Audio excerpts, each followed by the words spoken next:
បាទសួស្តីឈរចំពោះថ្ងៃនេះដែរគឺខ្ញុំមកធ្វើការ present តាក់ទងជាមួយនឹង final project របស់យើងអញ្ចឹងចំពោះ project នេះគឺខ្ញុំបានធ្វើការបែងចែកជាពីរគឺ project ទី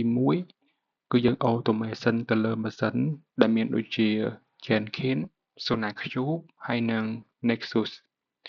អញ្ចឹងចំពោះ project មួយហ្នឹងគឺខ្ញុំបានប្រើប្រាស់ទៅលើ Terraform ហើយនិង Ansible សម្រាប់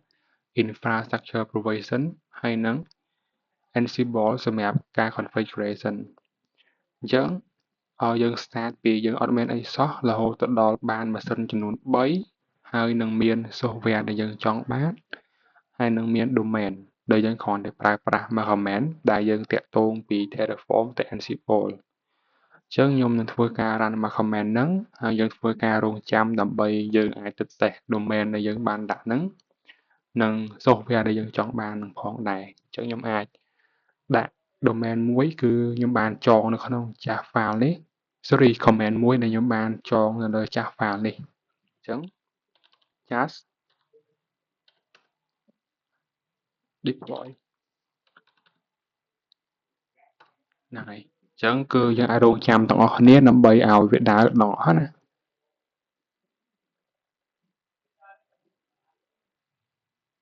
នេះគឺយើងឃើញថាកំពុងតែដើរគឺនេះគឺជា playbook ដែលខ្ញុំបានចង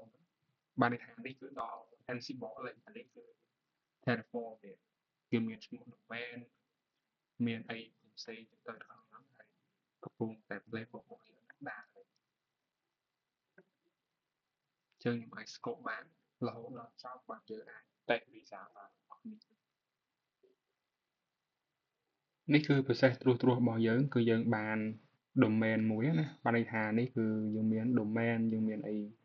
ហ្នឹងទៅអានេះគឺដល់កន្លែងយើងទៅ issue certificate ណាហ្នឹងអញ្ចឹងយើងអាចចាំឲ្យកន្លែងហ្នឹងទៅនេះគឺមកដល់ process SonarQube របស់យើង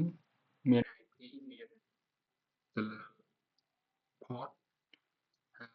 កន្លែងគឺយើងតាក់ទងជាមួយចាំដល់ SonarQube app នៅព័ន្ធនេះគឺជាឈ្មោះ domain ណាអញ្ចឹងនៅពេលដែលយើង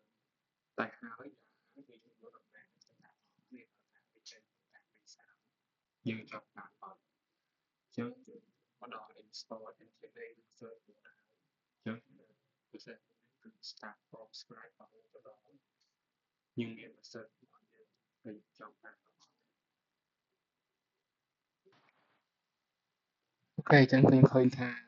process របស់យើងគឺមកដល់ Nexus ហើយហើយកំពុងតែ install Nginx ហើយនឹង search bot នេះ domain ហើយនេះគឺយើងដល់កន្លែង issue certificate ហ្នឹងហើយអញ្ចឹងចាំមើលកន្លែងហ្នឹងវា load ទៅអត់ទេហ្នឹងហើយវាជាអស់កន្លែងហ្នឹងគឺយើងចប់យើងអាចតែបានមក paste របស់យើង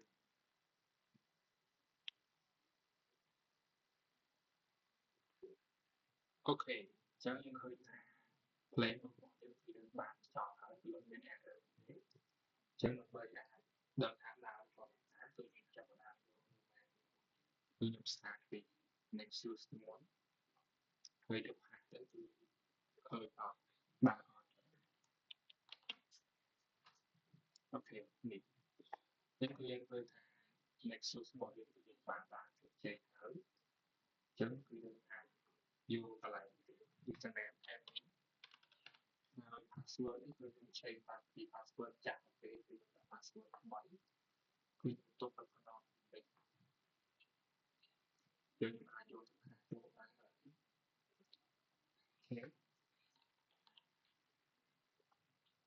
នេះយើងគឺយើងធ្វើថាបានទៅលើ Nexus របស់យើងគឺយើងទៅតាមទៅដូចសារ first login គឺយើងធ្វើបានណាយើងមាន set account ដល់ធ្វើ report ឲ្យថែ report ចឹងទៅអូខេយើងមានអញ្ចឹងទី1ទី2គឺសម្រាប់ជួបវាអស់ពីក្រោមឡើងទៅនេះចឹងយកចឹងថាចូលទៀតទៅអូខេសម្រាប់ជួបចាស់តិច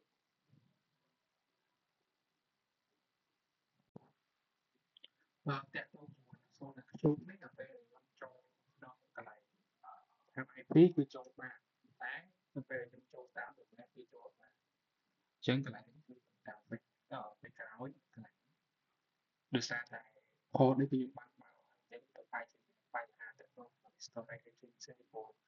អានេះគឺខ្ញុំបានតាម IP គឺនេះ IP របស់ខ្ញុំមកណាទៀងមួយកន្លែងនេះបាននេះគឺចុចមកតែម្ដង domain គឺអត់ចេញវាខុសពី Nexus ថ្មីអញ្ចឹងខ្ញុំអាចទៅស្ទប់ឲ្យ spike មិនសិនហើយខ្ញុំតែងសារទៀតគឺប្រហែលជាដើរហើយចុងក្រោយនេះគឺយើងចូលដល់ Jenkins នេះអញ្ចឹង Jenkins គឺភាគច្រើនគឺអន្តរជាតិខ្ញុំអាចផាសនៅមុខទៅ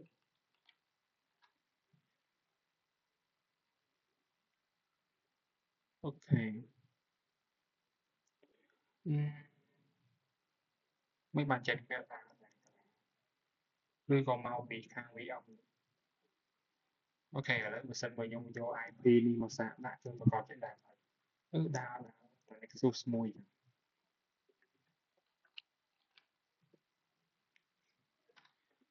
អញ្ចឹងនេះគឺដើរមក Jenkins ប៉ុន្តែនៅពេលយក domain ទៅដាក់គឺអត់បានអញ្ចឹងអានឹងឆ្លើយจากខ្ញុំពេចពេលក្រោយពួកអាចនឹងមកពី storage ដែលខ្ញុំដាក់ទួយពេកមិនទៅលើកលែងដោយសារនេះ Jenkins នេះគឺខ្ញុំ sorry គឺម៉ាស៊ីន2ហ្នឹងគឺខ្ញុំដាក់ទួយទៅពេល Nexus គឺខ្ញុំដាក់ធំអញ្ចឹងប្រហែលជាមកពី storage តាមហ្នឹង